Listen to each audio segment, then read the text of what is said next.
Good morning plus one class. हम chemistry का unit 4 chemical bonding and molecular structure पढ़ रहे हैं। अब तक हमने polar, non polar molecule, dipole moment, shaper theory को स्टडी किया था। आज हम चैप्टर में आ गए वैलेंस बॉन्ड थ्योरी को स्टडी करेंगे।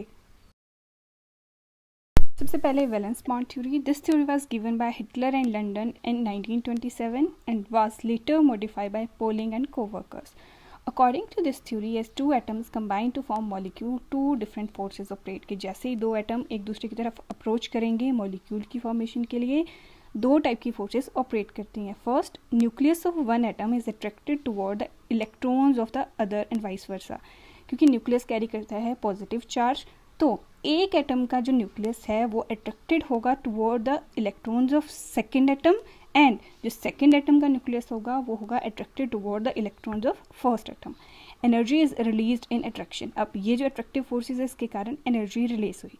सेकेंड जो फोर्सेज हैं, सेकेंड टाइप की forces, the nuclei of the atom as well as electron repel each other.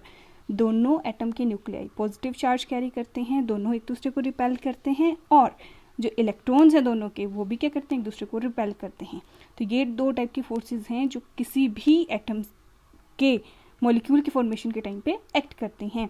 Energy is needed to overcome the forces of repulsion. अब जो repulsion forces हैं उनको overcome करने के लिए क्या है, एनर्जी रिक्वायर्ड है. एक टाइम पे एनर्जी रिलीज हो रही है, दूसरे टाइम पे एनर्जी क्या है, रिक्वायर्ड है.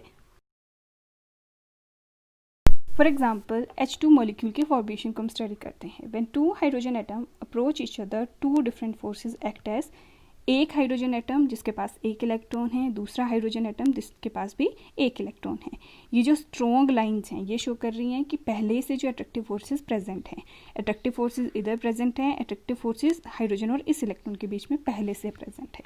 जैसे ही ये दोनों एटम एक दूसरे की तरफ को अप्रोच करते हैं, एक एटम का जो न्यूक्लियस है वो अट्रैक्टेड होता है toward the electron of other atom. वैसे ही जो दूसरा न्यूक्लियस का एटम है वो फर्स्ट एटम के इलेक्ट्रॉन की तरफ को अट्रैक्ट होता है. तो इस तरफ से क्या है, दो पहले ही अट्रैक्टिव फोर्सेस थी, दो नए टाइप की अट्रैक्टिव फोर्सेस जनरेट होगी जैसे ही दो एटम्स ने एक दूसरे को अप्रोच किया. अब रिपल्सिव फोर्सेस की बात करते हैं. दोनों के न्यूक्लियस ने एक दूसरे को क्या किया, रिपेल किया. वैसे ही दोनों के इलेक्ट्रॉन ने भी एक दूसरे को क्या किया, रिपेल किया. पहले अट्रैक्टिव फोर्सेस भी थी, साथ में नई अट्रैक्टिव फोर्सेस भी आई. तो टोटल अट्रैक्टिव फोर्सेस हमारे पास कितनी है, 4. यहाँ पे पहले कोई रिपल्सिव फोर्सेस नहीं थी, बट जैसे ही एटम ने एक दूसरे को अप्रोच किया दो रिपल्सिव फोर्सेस क्रिएट हो गई. बट ओवरऑल देखें तो अट्रैक्टिव फोर्सेस ज़्यादा हैं, रिपल्सिव फोर्सेस कम हैं, इसीलिए H2 मॉलिक्यूल एग्जिस्ट करता है. When two hydrogen atom approach each other, the overall potential energy of the system decreases. क्यों, यहाँ पे एनर्जी क्या हुई, रिलीज हुई. यहाँ पे एनर्जी क्या थी, रिक्वायर्ड कम थी, रिलीज ज़्यादा थी, इसलिए पोटेंशियल एनर्जी सिस्टम की क्या करेगी, डिक्रीज करेगी. Therefore a stable molecule of hydrogen get form. इसलिए जो मॉलिक्यूल बना वो क्या बना, स्टेबल. सेकेंड एग्जाम्पल है why helium 2 do not exist. जैसे ही दो हीलियम एटम्स एक दूसरे को अप्रोच करते हैं, डिफरेंट फोर्सेस कैसे एक्ट करती हैं. ये जो डॉटेड लाइन्स हैं ये शो कर रही हैं हमारी जो प्रीवियस वाली अट्रैक्टिव फोर्सेस थी, यानी एटम्स के अप्रोच करने से पहले. ये हीलियम एटम इन इलेक्ट्रॉन को अप्रोच कर रहा था, दो टाइप की अट्रैक्टिव फोर्सेस. ये हीलियम एटम यहाँ से इलेक्ट्रॉन को अट्रैक्ट कर रहा था, दो टाइप की जो अट्रैक्टिव फोर्सेस, यानी 4 अट्रैक्टिव फोर्सेस पहले से काम कर रही थी. साथ में जैसे ही इन्होंने अप्रोच किया नई अट्रैक्टिव फोर्सेस जनरेट हुई, 1 2 3 4 टाइप की नई अट्रैक्टिव फोर्सेस जनरेट हुई. बट जैसे ही इन्होंने अप्रोच किया अट्रैक्टिव फोर्सेस के साथ रिपल्सिव फोर्सेस भी जनरेट होंगी. रिपल्सिव फोर्सेस दोनों के न्यूक्लियस एक दूसरे को रिपेल करेंगे, फर्स्ट टाइप की रिपल्शन. सेकेंड, इलेक्ट्रॉन्स एक दूसरे को रिपेल करेंगे, ये 3 टाइप की रिपल्शन आ गई. फोर्थ, ये दोनों इलेक्ट्रॉन भी रिपेल करेंगे, यहाँ से ये इलेक्ट्रॉन भी रिपेल करेंगे. यानी जो न्यू वाले रिपल्सिव फोर्सेस हैं वो ज़्यादा हैं compare to new attractive forces. Thus overall repulsive forces are more than attractive forces and a molecule of helium is not form. अब रिपल्सिव फोर्सेस ज़्यादा हैं, अट्रैक्टिव फोर्सेस कम हैं, इसीलिए हीलियम मॉलिक्यूल जो होता है वो एग्जिस्ट नहीं करता है. Now the next topic is orbital concept of covalent bond. कि जो covalent bond की formation है वो orbitals के overlap से भी possible हो सकती है. कैसे इसको डिफाइन करते हैं, the bond formed as a result of overlap of orbitals belonging to 2 atoms and having opposite spins of electron. की दो ऑर्बिटल्स ने ओवरलैप किया दो जो बिलोंगिंग एटम्स हैं उनके ऑर्बिटल्स ने ओवरलैप किया और ऐसे ऑर्बिटल ओवरलैप करेंगे जिनके पास ऑपोजिट स्पिन ऑफ इलेक्ट्रॉन है। एक अगर क्लॉकवाइज होगा तो दूसरा कैसा होगा, एंटी क्लॉकवाइज। अब टाइप्स ऑफ ऑर्बिटल ओवरलैप, या फिर हम बोल सकते हैं कि ऑर्बिटल ओवरलैप से जो डिफरेंट बॉन्ड्स बनते हैं वो कितने होते हैं।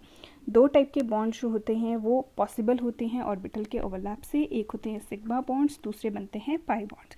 सबसे पहले sigma bonds. Sigma bond is formed when the two half filled atomic orbitals belonging to the two bonding atoms overlap along their internuclear axis. जब दो एटॉमिक ऑर्बिटल अपने इंटरन्यूक्लियर एक्सिस के अलोंग ओवरलैप करते हैं तो जो बॉन्ड्स बनते हैं उनको बोलते हैं सिग्मा बॉन्ड्स। हमारे पास डिफरेंट ऑर्बिटल हैं, S orbital, P orbital, D, F orbital. अब अगर दो एस ऑर्बिटल ओवरलैप करते हैं तो बनते हैं सिग्मा बॉन्ड। एक एस एक पी जब इंटरन्यूक्लियर एक्सिस के अलोंग ओवरलैप करते हैं तब भी फॉर्म होते हैं sigma bonds. And P orbital जब इंटरन्यूक्लियर एक्सिस के अलोंग ओवरलैप करते हैं तब भी फॉर्मेशन होती है सिग्मा बॉन्ड्स की। या फिर हम बोल सकते हैं sigma bonds are formed by end to end overlap, जिसमें दोनों एंड जो हैं वो ओवरलैप करके बॉन्ड्स की फॉर्मेशन करते हैं, वो होते हैं सिग्मा बॉन्ड्स। सेकेंड टाइप के बॉन्ड्स होते हैं pi bond. A pi bond is formed when the two half filled atomic orbital belonging to the belonging atoms overlap along side. जब दो orbital side by side overlap करेंगे तो जो bonds बनेंगे उनको बोलते हैं पाई बॉन्ड्स।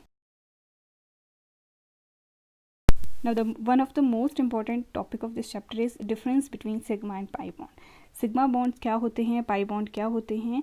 सिग्मा बॉन्ड्स होते हैं जो end to end overlap of orbital से फॉर्म होते हैं। पाई बॉन्ड जो होते हैं वो लेटरल ओवरलैप या फिर हम बोल सकते हैं साइड बाई साइड ओवरलैप से फॉर्म होते हैं। The orbital involve in the overlapping R S S, S P and P P. और जो पाई बॉन्ड्स बनते हैं उसमें सिर्फ पी पी ऑर्बिटल्स ही इन्वॉल्व होते हैं।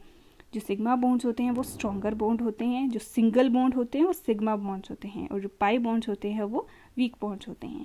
The electron cloud is symmetrical about the line joining the two nuclei. और pi bond के केस में इलेक्ट्रॉन क्लाउड सिमेट्रिकल नहीं होते हैं। It consist of one electron cloud which is symmetrical about the internuclear axis. और जो pi bonds होते हैं कि टू इलेक्ट्रॉन क्लाउड को कंसिस्ट करते हैं, एक अबव द प्लेन लाई करता है, एक बिलो द प्लेन लाई करता है। जो सिग्मा बॉन्ड्स हैं उसमें फ्री रोटेशन जो होती है वो पॉसिबल होती है, यानी सिग्मा बॉन्ड्स के अराउंड रोटेशन पॉसिबल है, पाई बॉन्ड के अराउंड रोटेशन पॉसिबल नहीं है, या फिर बोलो अगर होती भी है तो रिस्ट्रिक्टेड रोटेशन होती है।